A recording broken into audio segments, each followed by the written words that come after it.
Bonjour à tous, alors aujourd'hui on va se préparer un petit peu pour les concours à destination des terminales spécialité maths, comme ici avec les annales tirées du concours Advance. Ça prépare aussi bien sûr pour le concours à venir, concours GEPI Polytech, voilà. Et tous ceux donc, de niveau terminale spécialité maths. Ici 5 questions.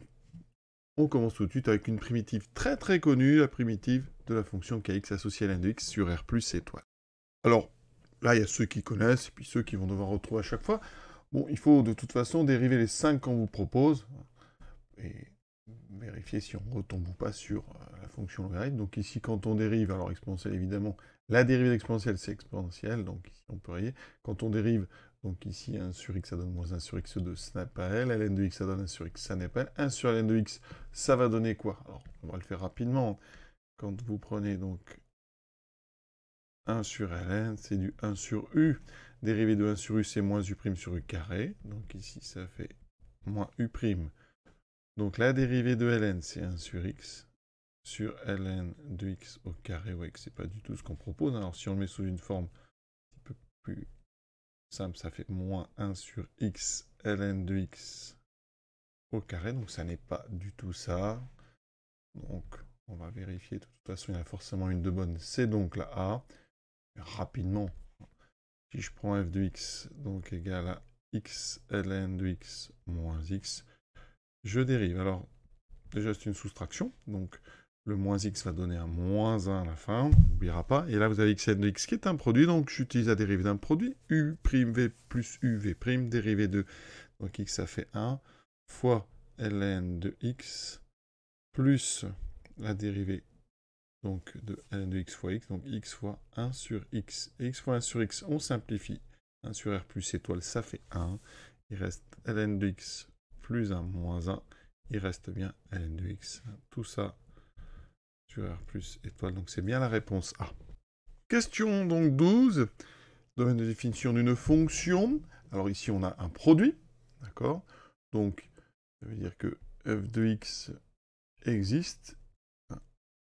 Alors, si et seulement si, eh bien, chaque facteur du produit existe. Donc il faut que la racine carrée, elle existe. Donc ça veut dire que x carré plus x moins 20 doit être supérieur ou égal à 0. Hein. Racine de x existe si et seulement si x est supérieur ou égal à 0.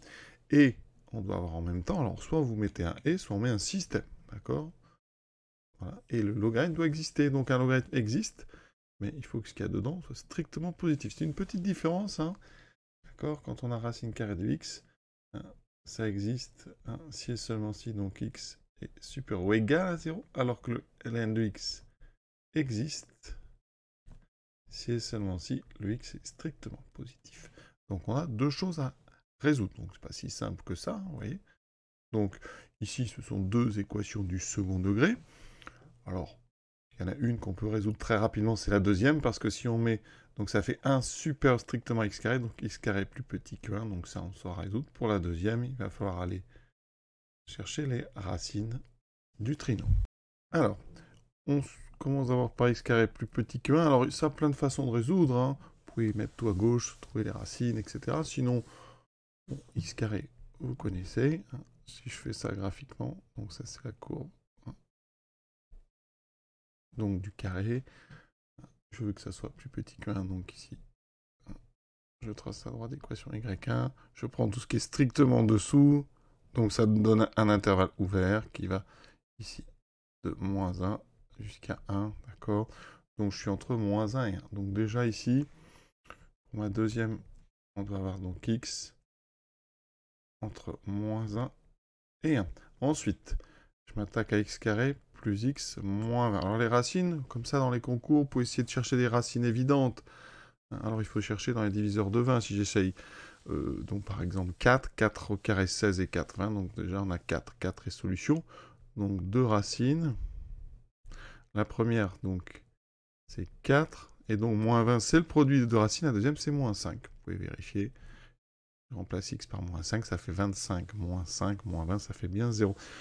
Ensuite, le signe, ben, c'est positif à l'extérieur des racines. Donc ici, x. Et donc, x appartient donc à moins l'infini, moins 5. On ferme, c'est supérieur ou égal.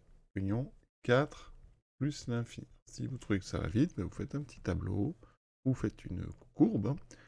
Mais ici, donc on a moins 5 et 4, voilà. Donc plus, moins, plus, parce que hein, c'est une parabole qui est orientée vers le haut. Voilà. Alors, pour ceux qui n'arrivent pas à trouver les racines évidentes, vous faites un discriminant, hein. Mais c'est bien quand même d'apprendre à les trouver, surtout dans les concours où ça va vite. En général, ce sont des racines évidentes. Donc là, maintenant, on n'a pas fini, parce qu'il faut trouver l'intersection de ces deux zones. Alors, si vous avez des petits soucis, ça pour voir ça, mais vous placez tous les nombres ici sur un axe, voilà. Vous devez donc être entre moins 1 et 1, donc ici, et vous devez être en même temps, donc avant moins 5, ou après 4. C'est des crochets ouverts, et vous voyez que ces deux zones n'ont pas d'intersection. D'accord, donc la solution, mais il n'y en a pas, c'est l'ensemble vide, donc c'est la réponse C. Voilà, d'accord. Pas d'intersection, comme c'est un système, les deux doivent être vrais simultanément, en même temps, donc il n'y a pas de possibilité, le domaine est vide. Limite en moins l'infini, ici on a un quotient de deux polynômes, donc on appelle une fonction rationnelle, ici en moins l'infini, alors en terminale on factorise en haut et en bas par le coefficient dominant, par exemple en haut par x carré, ça fait 1 moins 1 sur x moins 7 sur x2, en bas on peut factoriser par moins x ou par x comme vous voulez, je vais faire x, donc ça fait 1 moins 1 sur x moins 1. On simplifie devant, donc vous avez x qui va rester, parce qu'x carré sur x, ça fait x, fois un quotient ici, donc 1 moins 1 sur x plus, enfin, moins 7 sur x2, donc on a 1 sur x moins 1, et maintenant, on regarde, hein. Donc ici, x en moins l'infini, ça tend vers moins l'infini. En haut, vous avez un premier quotient, alors ici, 1 sur x et 7 sur x2 tendent vers 0, en moins l'infini, donc ça tend vers 1. En bas, 1 sur x tend vers 0, il restera donc moins 1. Donc on a moins l'infini, 1 sur moins 1. Ça fait donc moins l'infini fois moins 1. Tout ça tend donc vers plus l'infini quand petit x tend vers moins l'infini. Alors il y a d'autres méthodes plus rapides, hein. Ici, quand on a ceci, hein, la limite en fait d'une fonction rationnelle, c'est-à-dire que vous n'avez que des polynômes, en plus et moins l'infini, il y a ce qu'on appelle hein, le principe du rapport des termes de plus haut degré. Ça, hein, c'est la même limite que x carré, le plus haut d'en haut, sur moins x. Et donc c'est la même limite que moins x, c'est-à-dire plus l'infini. Et ça s'appelle limite du rapport des termes de plus haut degré, ou principe du plus haut degré. Voilà, donc la réponse, c'est donc la réponse D. Question 14, maintenant un petit peu de géométrie dans l'espace. On nous donne les coordonnées de deux points A et B, une équation cartésienne du plan orthogonal à droite AB passant par C. Et alors là, un petit dessin rapide. Donc on a donc, on cherche donc l'équation d'un plan qui passe par un point C et donc orthogonal à droite AB. C'est-à-dire que la droite AB ici, on va imaginer qu'elle est comme ceci, il faut qu'elle soit orthogonale. Donc ça veut dire qu'ici on peut prendre un vecteur normal n qui sera le vecteur AB. D'accord, donc je calcule les coordonnées du vecteur AB. Coordonnées de B moins 7 va, donc 2 moins 1, 1. 1 moins 1, 2 moins 1 moins 2 moins 3. Donc AB est normal. Plan que je vais appeler P. D'accord? Donc, ça veut dire que le plan que je cherche a une équation sous la forme 1x plus 2y moins 3z plus d égale 0. D, c'est un réel. Je dois déterminer en utilisant l'information de position qui est le point C. Je remplace par les coordonnées de C. Donc 3, 1 fois 3, plus 2 fois 3, donc plus 6 moins 3 fois z, ça fait plus 12 plus d va être égal à 0. Donc vous voyez qu'ici, ça fait 21, d égale à moins 21. Donc, on peut proposer une équation qui sera donc x plus 2y moins 3z moins 21 égale 0. Et on voit qu'ici, hein, rien ne correspond. C'est donc la réponse E. Question 15. parmi les fonctions suivantes, laquelle est solution de l'équation différentielle 3y' égale 2 moins x. Alors, plusieurs méthodes, hein. On avait déjà vu ça dans une vidéo précédente, on peut essayer les 4 fonctions qu'on vous propose, hein, ça va vite. Alors, comment on essaye? Eh bien, à chaque fois, on va prendre la fonction, là, ça, on va l'appeler f, par exemple, il faudra calculer 3f' de x moins f de x. Voilà. Et vérifier, est-ce que ça donne 2 moins x ou pas? Donc, on teste.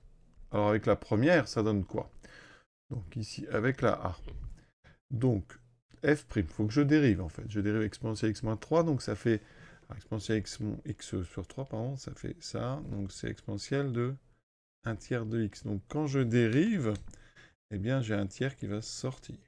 D'accord? Donc, ça fait 3 fois 1 tiers d'exponentielle x sur 3, plus sa dérivée, alors j'ai 3 ici, la dérivée de x plus 1, ça fait 1, moins, donc exponentielle de x sur 3, plus x plus 1, on enlève les parenthèses, ici, donc 3, le tiers disparaît, il reste exponentielle x sur 3, plus 3, moins exponentielle x sur 3, moins x moins 1, ceci s'annule, il me reste 3 moins 1, 2, 2 moins x, c'est parfait, on a déjà ici la réponse A est bonne. Ça ne veut pas dire que les autres ne sont pas bonnes, hein.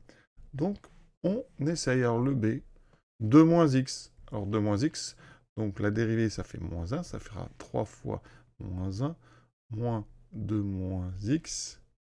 Ici, moins 3, moins 2, plus x, ça ne donne pas du tout ce qu'il faut, ça donne moins 5 plus x. Donc, la B est fausse. On essaye la C. 3 fois la dérivée, donc ça fait 3 fois moins 1, moins 1, moins x, moins 3 plus 1, moins x. Ça me donne moins 2, moins x. Ça ne va pas, j'ai moins 2 ici, plus 2, donc là c'est fausse. J'essaie exponentielle 3x, ça fera 3 fois 3 exponentielle 3x, moins exponentielle 3x, et vous voyez que ça ne donne pas du tout ce qu'il faut. Ça fait 9, ça fait 8 exponentielle 3x. Donc celle-là ne marche pas non plus. Comme la A est bonne, la E est fausse. Voilà. Sinon, on peut aussi résoudre. Alors, pour résoudre, on va aller chercher ce qu'on appelle l'équation homogène. C'est-à-dire, vous enlevez le membre de droite. Et donc, on obtient y' égale 1 tiers de y. Ça, on sait résoudre. C'est au programme. Les solutions que je vais appeler S0, c'est l'ensemble des fonctions kx associent k fois exponentielle 1 tiers x appartenant à R. D'accord? On est sur une équation différentielle de la forme y' égale AY. Donc, des solutions k exponentielle AX.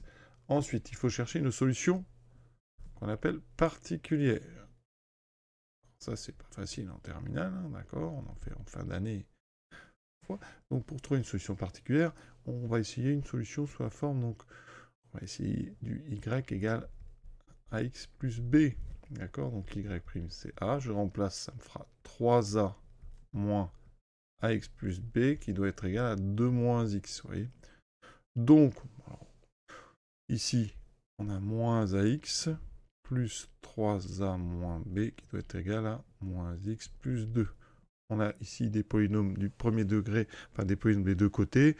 On va identifier les coefficients. Ça veut dire ici que le nombre moins a doit être égal à moins 1, et 3a moins b doit être égal à 2. On peut toujours identifier, on cherche des solutions ici sur R.